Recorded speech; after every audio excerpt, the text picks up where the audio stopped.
Estado-nación boyante, moderno, multicultural, donde conviven, pues efectivamente, o sea, malayos, chinos, indios, etc., ¿no?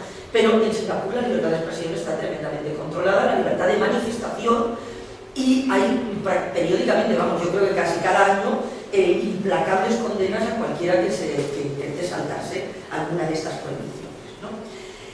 Ya, antes de entrar en China, me gustaría simplemente pues, ver un momento estas imágenes. Vamos a ver si nos sale.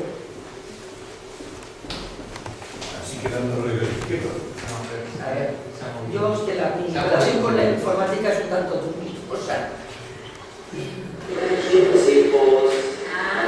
Incluye periodistas la eliminación física de adversarios o críticos con el poder. Manuel Espina, presidente de la Asociación de la Prensa.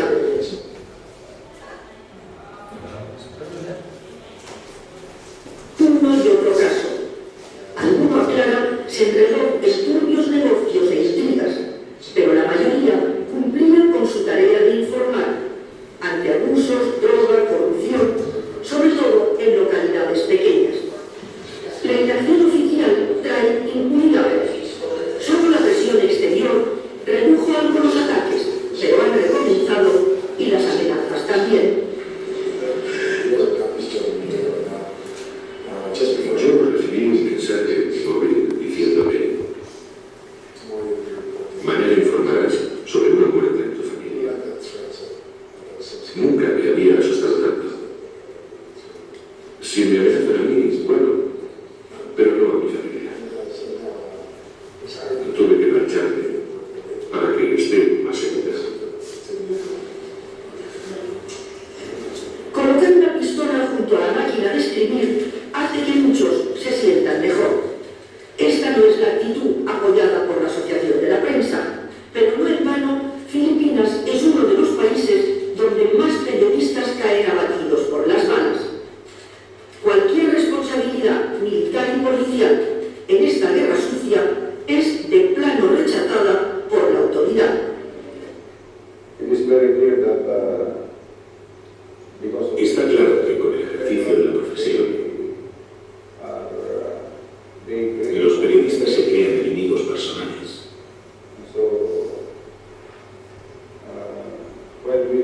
Así que aunque nosotros queremos proteger a todo el mundo, también es necesario exigir un periodismo responsable, por así decirlo.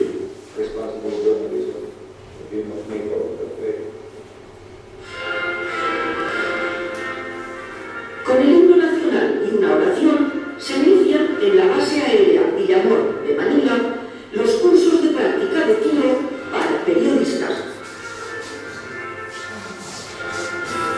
Nos preparamos para lo peor, nos explican. Son gajes del oficio. Llegó un momento en que estábamos desesperados. Para obtener una licencia de armas hay que aprender a usarlas. Nuestros asesinos son decididos. No podemos quedarnos de manos cruzadas y dejar que nos peguen un tiro en la cabeza. Existe libertad de expresión en Filipinas, pero ejercerla cuesta a veces la vida.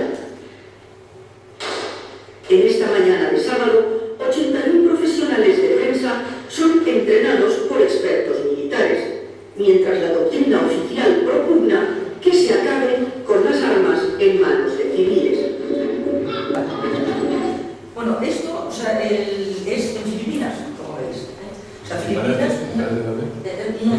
estaban empeñados en que sí, les dije yo, vamos, antes de tocar un arma, pero sí, estaban empeñados en que aprendiéramos. Pues esto pasa en Filipinas que es pues, una democracia, ¿no?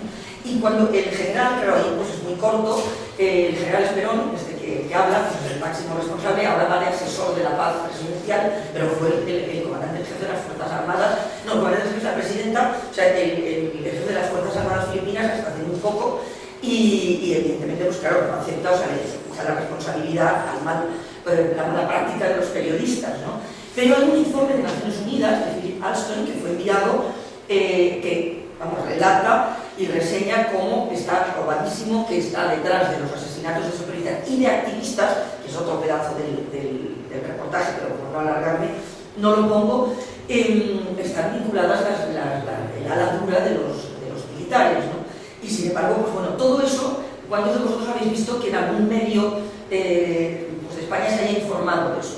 Pues en ninguno, pero no de España, o sea, sino en el mundo. Mis compañeros de Reuters me comentaban que habían intentado, por ejemplo, enviar la rueda de prensa de Philip Alston cuando contó, ¿no?, el resultado de ese informe, que evidentemente inmediatamente el gobierno filipino echó por tierra, dijo que había sido mal informado, que era, bueno, pues, sesgado, etcétera, etcétera, ¿no? Bueno, pues ninguna, o sea, los Reuters lo rodaron, lo cubrieron, lo mandaron, pero nunca fue rebotado en la línea, o sea, para nadie. No digo, esas imágenes no llegaron a ninguna redacción en Occidente.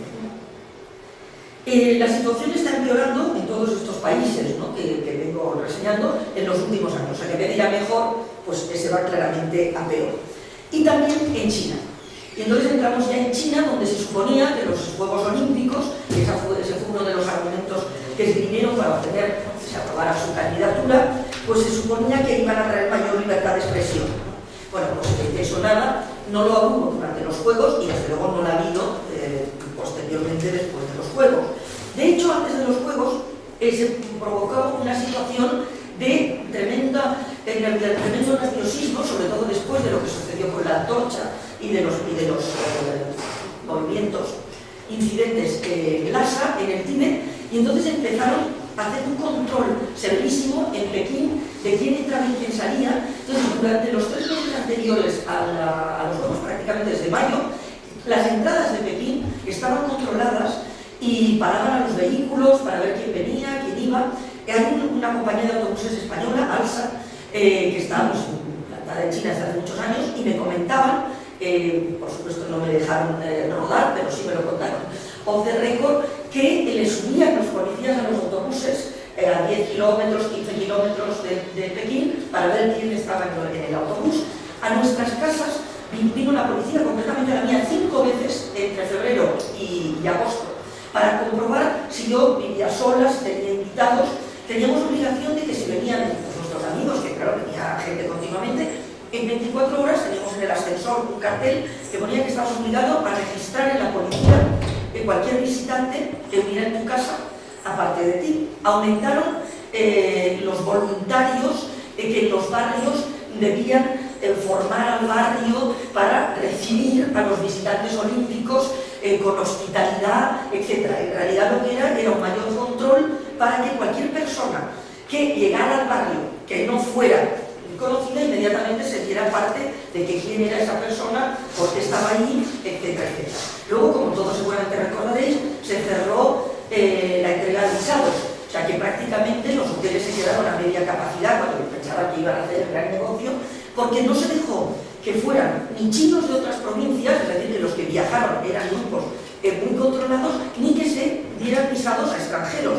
O sea, para que no entraran como fans olímpicos, pues activistas, etcétera, que no pudieran controlar. Incluso en Hong Kong, que existe una modalidad de visado para los hombres de negocios múltiple, a partir de mayo se anuló los visados que ya tenían, o sea, que ya existían, y había que pedir un visado por cada vez que querían entrar en China para motivos de negocio, ¿no?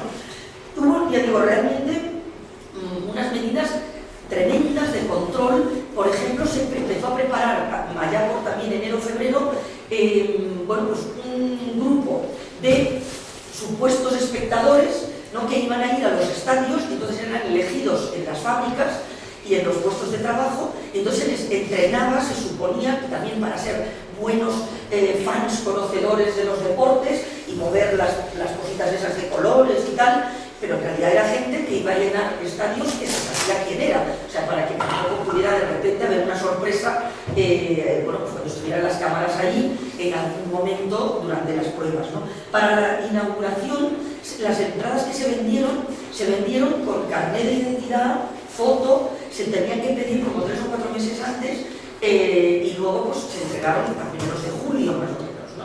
También para que no hubiera nadie en la inauguración, pues bueno, que pudiera crear algún tipo de inconveniente. De todas maneras, el COI pues tuvo muchísimas quejas y muchísimas críticas, porque realmente no actuó hasta el último momento, ¿no? Bueno, pues para forzar que hubiera un poquito